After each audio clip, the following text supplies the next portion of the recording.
This is a story about a world obsessed with stuff. It's a story about a system in crisis. We're trashing the planet, we're trashing each other, and we're not even having fun.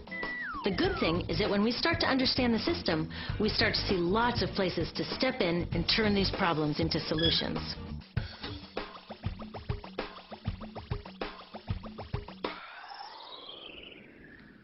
Can I tell you, I love my Pantene Pro V. Of the dozen or so personal care products that I use every day, it's the one I can't live without. Says it gives my dull hair the ultimate cool shine. How does it do that? I was wondering that while I was lathering it in my hair one day, so I read the ingredients right here.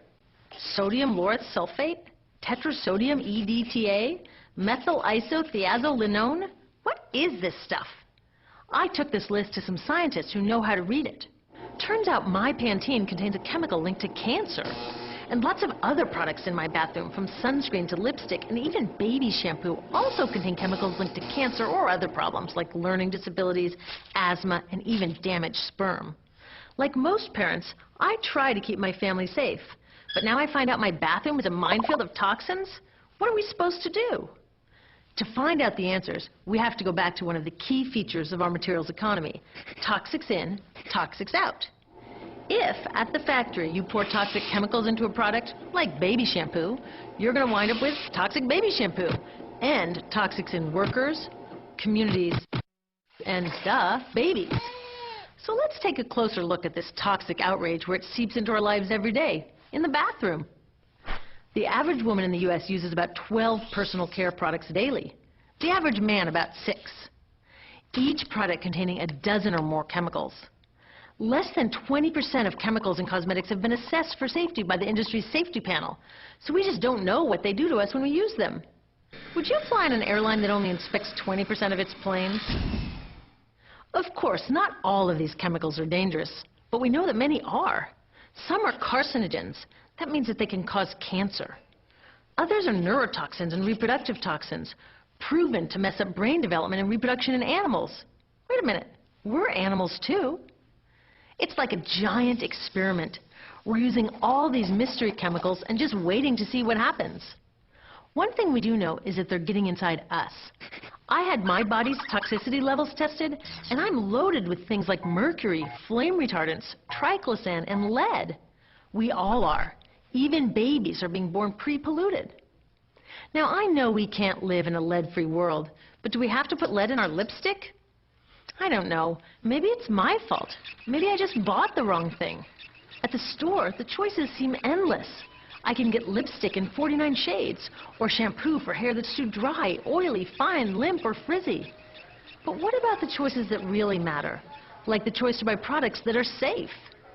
It turns out the important decisions don't happen when I choose to take a product off the shelf. They happen when companies and governments decide what products should go on the shelves. So who are these companies? This is Procter & Gamble. They're the ones offering me Herbal Essences, the #2 shampoo in the country. It contains toxic petrochemicals made from oil. Since when is oil an herb?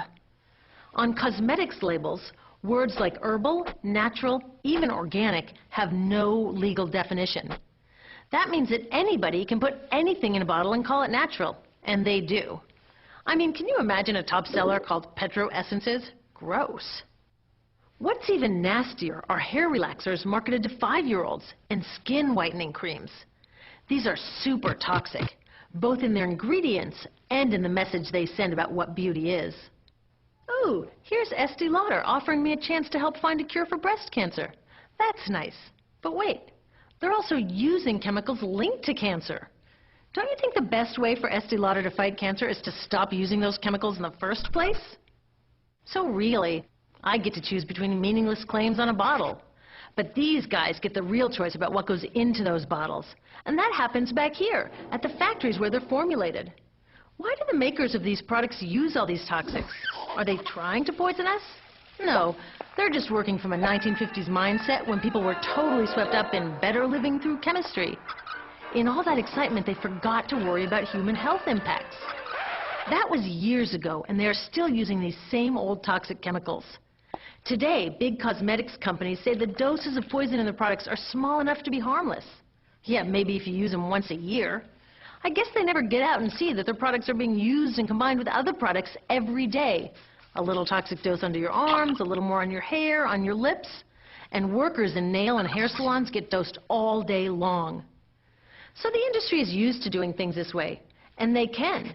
Because even now that scientists have linked the chemicals they're using to all sorts of problems, there are no laws to get rid of them. You're thinking, really? Come on, nobody's making sure that the stuff we smear all over our bodies is safe? Nope. The FDA doesn't even assess the safety of personal care products or their ingredients. Since 1938, they've banned just 8 out of over 12,000 ingredients used in cosmetics. They don't even require that all of the ingredients be listed on the label. Now, this is an example where we can all agree a little more government action would be helpful. This lack of regulation leaves a huge hole that the cosmetics industry is all too happy to fill. They set up their own committee to self-police their products, and compliance with their recommendations is voluntary. So the cosmetics industry is making the rules and then deciding whether or not to follow them.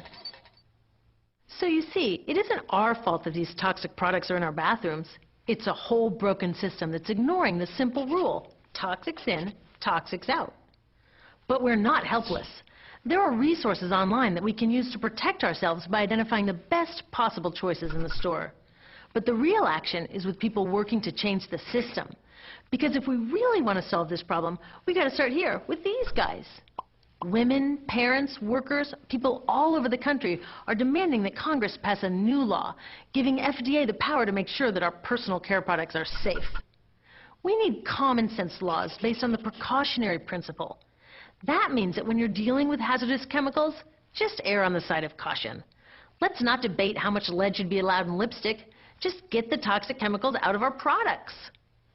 Smarter laws would force companies to get past that old 50s mindset and figure out how to get us all clean and shiny without toxic chemicals. Can they? Totally. Many responsible cosmetics companies are already putting safer products on the market. Green chemists are developing substances that are designed to be safe and non-toxic in the first place. European governments have required the removal of many toxic chemicals, and companies have figured out how to comply. When cosmetics are reformulated to be safe and labeled honestly, then we can feel comfortable with the choices available at the store.